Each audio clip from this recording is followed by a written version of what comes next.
भवन्तु सुखिनः, सर्वे सन्तु निरामया, सर्वे भद्राणि पश्यन्तु, माँ कश्चित् दुख भाग भवेत्। इसी तर्ज पे कि सब सुखी हों, सभी के किसी के भी भाग्य में कोई दुख ना हो, इसलिए हम अपनी सीरीज़ आगे बढ़ाते हुए श्री लक्ष्मी की आराधना किस तरह करें, क्या करें, कैसे हम गुड फॉर्चून को अपने पास ला सकते हैं, कैसे माँ लक्ष्मी को प्रसन्न कर सकते हैं, उसके बारे में मैं आपसे और डिस्कस करना चाहूँगी।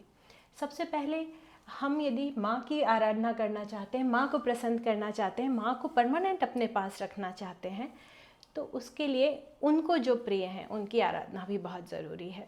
उनको प्रिय हैं उनके विष्णु, भगवान विष्णु। तो हमें माँ की आराधना के साथ हमेशा भगवान विष्णु की भी आराधना करनी चाहिए। जैसे कि अभी मैं आपको श्री सूक्त के बारे में आगे बताना जा रही हूँ, उसमें जात वेदों आवह वर्णित होता है।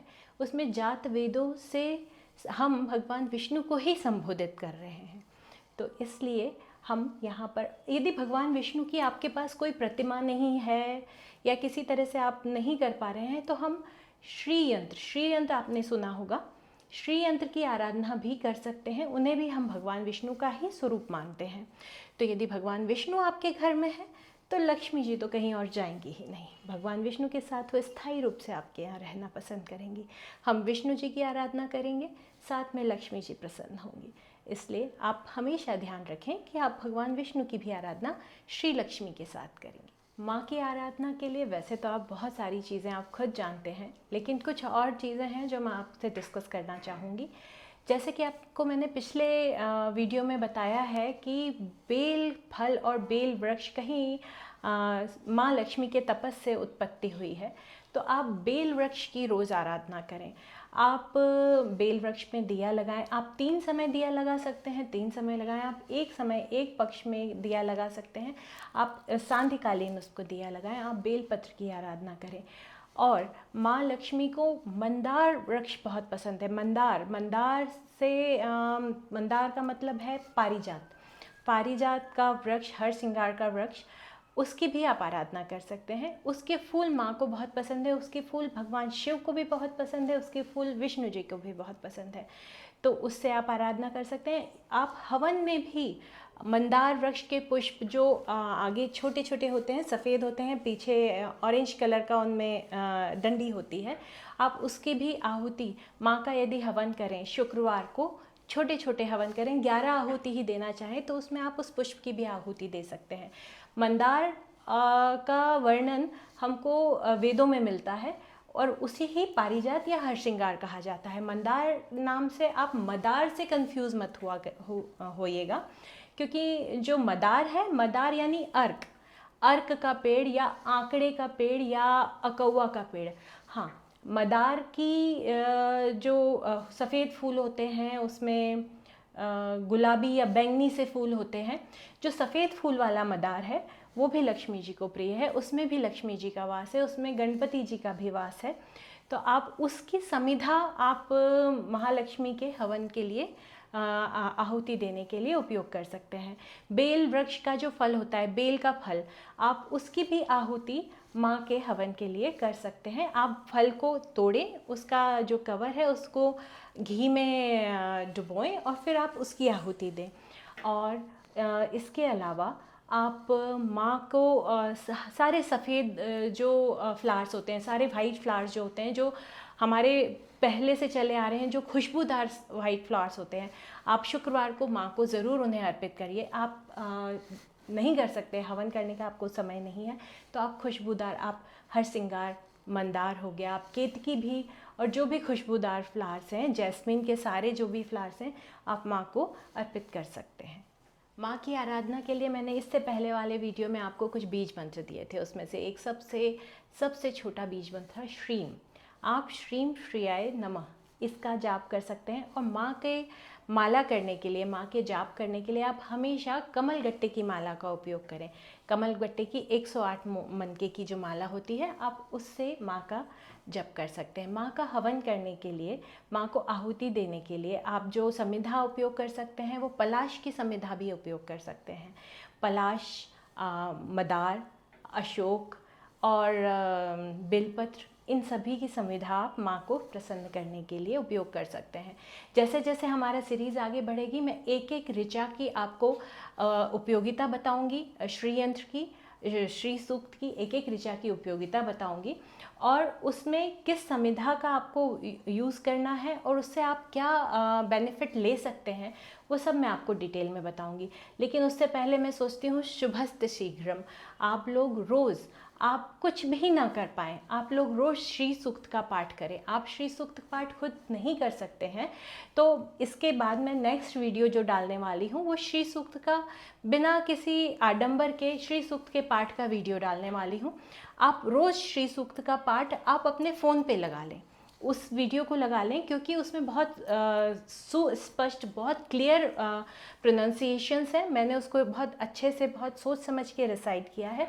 आप उसको रोज़ लगाएं, आप उसको 3 बार रिपीटेटिव यूट्यूब पे लगा लें और उसके बाद मैंने फलित भी किया है, उसका भी मैंने रिसाइट किया है।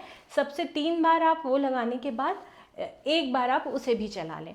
तो जितना कई लोग कंफ्यूज होते हैं कि कितना पाठ करना चाहिए, कहाँ से करना चाहिए, ये तो बहुत ज़्यादा है या कुछ भी, तो जो पाठ मैंने वहाँ आपको किया है आप सीधे उसको रोज़ मॉर्निंग में चलाएं, आप इवनिंग में चलाएं जो सांध्य काल होता है, आप पूजा के समय जब आप स्वच्छ हों, आप दिया लगाने जाएं, आप तब चलाएं।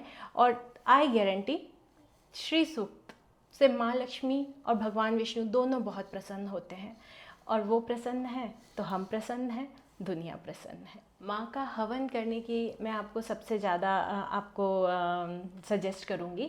माँ का भले आप छोटा सा हवन करें, आप शुक्रवार को हवन कर सकते हैं, आप पूर्णिमा को हवन कर सकते हैं, आप बहुत ज़्यादा आप 108 आहुति ना भी दे पाएँ तो आप 21 आहुति दें, आप 11 आहुति दें आप, और उसमें आप बहुत हवन सामग्री की भी आपको आवश्यकता नहीं है। आप शुगर ले लीजिए, आप घी ले लीजिए, कोशिश करें कि गाय का घी हो, आप हनी ले लीजिए, शहद ले लीजिए और उसमें आप केतकी या तो फिर हर श्रृंगार के फूल मिला दीजिए। कमल माँ को बेहद पसंद है, आपको सहस्त्र कमल आपके पास हो तो आप उससे भी आहुति दे सकते हैं।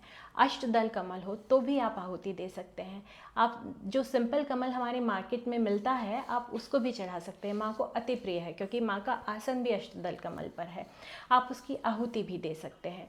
और पूर्णिमा के दिन सांध्य काल को आप इनका हवन करें, आप 11 आहुति दें, आप श्री सूक्त चला के आप सिर्फ बीज मंत्र से आहुति दें तो ये आपके लिए बहुत बहुत अच्छा रहेगा। ये आरोग्यवर्धक भी है, ये ज्ञानवर्धक भी है। माँ सब कुछ देती हैं क्योंकि माँ के साथ भगवान विष्णु भी होते हैं और वो हमें इस संसार में सब कुछ देने वाले हैं। और माँ की आराधना से, हाँ, बेलपत्र की आराधना से श्री विष्णु भी प्रसन्न होते हैं और हमारे महादेव भी प्रसन्न होते हैं। तो आप कृपया करके हवन ना कर पाएँ तो श्री सूक्त का पाठ करें, पाठ ना कर पाएँ तो सिर्फ श्रवण करें क्योंकि ये जो शब्दों से जो वाइब्रेशन निकलते हैं इसको थोड़ा सा आप अपने घर में चलाएं तो थोड़ा सा लाउड, बहुत नहीं तो थोड़ा सा लाउड, कि घर के हर कोने में इन शब्दों की गूंज थोड़ी थोड़ी पहुँचे, हमारे घर की सारी नेगेटिविटी उससे दूर होगी। आप और कुछ ना कर पाएँ, सूर्योदय में आप यदि जल चढ़ाते हैं सूर्य देवता को तो उस समय आप शंख में गंगा जल लेके, थोड़ा सा गंगा जल डालें, उसमें सादा जल डालें, शंख में गंगा जल देके माँ लक्ष्मी को तर्पण भी दे सकते हैं। माँ लक्ष्मी का गायत्री मंत्र से आप माँ लक्ष्मी को तर्पण दीजिए। माँ लक्ष्मी का गायत्री मंत्र है महालक्ष्मी च विद्महे विष्णु पत्नी च धीमहि तन्नो लक्ष्मी प्रचोदयात्। ये माँ लक्ष्मी का लक्ष्मी गायत्री इसको कहा जाता है। वैसे इसका बड़ा रूप भी है लेकिन आप इतना भी करेंगे तो वो भी सफिशिएंट है। और जो पूरा इसमें लक्ष्मी गायत्री है वो श्री सूक्त में कहीं ना कहीं वर्णित है, जो कि मैं आगे आपको जो वीडियो डालने वाली हूँ उसमें है। आप उसको सिर्फ श्रवण कर सकते हैं, उसकी वाइब्रेशन आप ले सकते हैं, उससे आप अपने आप को अंतरात्मा से आपको पवित्रता का अनुभव होगा। आप प्लीज़ श्री सूक्त का पाठ ना करें तो श्रवण ज़रूर करें क्योंकि मैं इसके बाद जो 2 वीडियो डालने वाली हूँ उसमें कम से कम 3 बार श्री सूक्त का रिपीटेशन करें और उसके बाद 1 बार एटलीस्ट जो मैंने उसके आगे वाला वीडियो डाला है उसको चलाएं।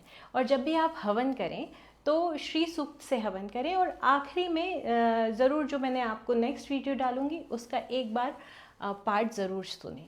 Thank you.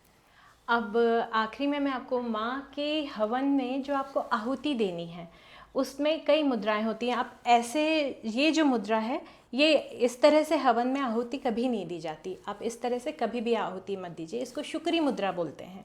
इस तरह से आप माँ को कभी भी आहुति ना दें। हम 2 बीच की उंगलियों को मिला के अंगूठे को ऐसे, इसको मृगी मुद्रा कहा जाता है।